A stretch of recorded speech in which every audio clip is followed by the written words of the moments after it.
ఇప్పుడే చిరంజీవి గారు చెప్పారు, ఆయన లైఫ్లో ఒక యాంబిషన్, అది ఒక సంకల్పం.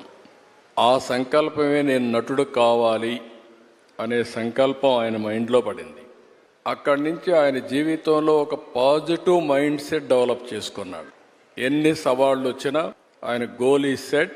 ఆ గోల్ రీచ్ అయ్యే వరకు నిరంతరం పనిచేశాడు. ఒక మాటలో చెప్పాలంటే ఎన్టీఆర్ రామారావు గారు ఉన్నంత వరకు ఈయన ఒక స్థాయిలోకి వచ్చారు. ఎప్పుడైతే సినిమాలో నుంచి ఆయన రాజకీయాల్లోకి వచ్చారో ఈయన అక్కడి నుంచి ఆకాశం ఎత్తి ఎదిగే పరిస్థితికి వచ్చారు. అంటే దానికి కారణం ఏంటంటే ఒక మహానటుడు ఉన్నాడు, అప్పుడే నటుడుగా ఉన్నాడు. ఎన్టీఆర్ రామారావు గారు లేనప్పుడు చిరంజీవి గారి ఎవరి హీరోగా మహానటుడుగా తయారయ్యారంటే అది ఒక అవకాశం. ఇప్పుడు నేను కూడా ఉన్నాను.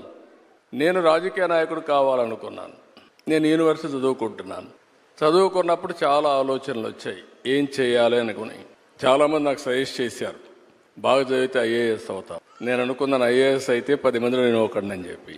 మా వైస్ ఛాన్సలర్ పిలిచి లెక్చర్ పోస్ట్ ఇస్తాను, జాయిన్ అవుతారా అన్న. I said no.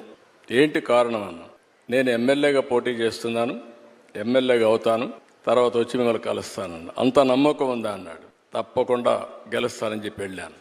అంటే ఒక నమ్మకం, ఒక సంకల్పం. నేను ఎమ్మెల్యే అయ్యాను ఫస్ట్ టైం. నేను మంత్రి కావాలనుకున్నాను. మంత్రి కావాలనుకుంటే చెన్నారెడ్డి గారు మాకు ముఖ్యమంత్రి. అప్పుడు చెన్నారెడ్డి తిరిగిపోయి నాకు మంత్రి పదవి ఇవ్వమని మా వాళ్ళందరూ అడిగారు. నన్ను చూసి పైకి కిందికి చూశాడు. ఎందుకంటే చెన్నారెడ్డి గారు ఎప్పుడు కూడా చాలా స్ట్రాంగ్గా ఉండేవాడు. పైకి కిందికి చూసి, నిన్నటి వరకు యూనివర్సిటీలో ఉన్న స్టూడెంట్గా ఇప్పుడే గెలిచి వచ్చావు, అప్పుడే నువ్వు మంత్రి అయిపోవాలనుకుంటున్నావు, ఇది ఎక్కడ న్యాయం అని చెప్పి కొంచెం ఇచ్చేసాడు. నేను అన్నా, నాకు మెరిట్ ఉంటే ఇవ్వండి, నేను ఎంఏ చదువుకున్నాను, పిహెచ్డి కూడా చేస్తా వచ్చారు ఇక్కడికి, మెరిట్ ఉంటే ఇవ్వండి అని చెప్పేసి ఛాలెంజ్ చేసి వచ్చాను. 2 ఇయర్స్లో మంత్రి అయ్యాను. ఎందుకు నేను ఇవన్నీ చెప్తుందంటే, ఒక స్టెప్ మనం వేస్తే ఇంకొక స్టెప్ కలిసి వస్తుంది. ఒక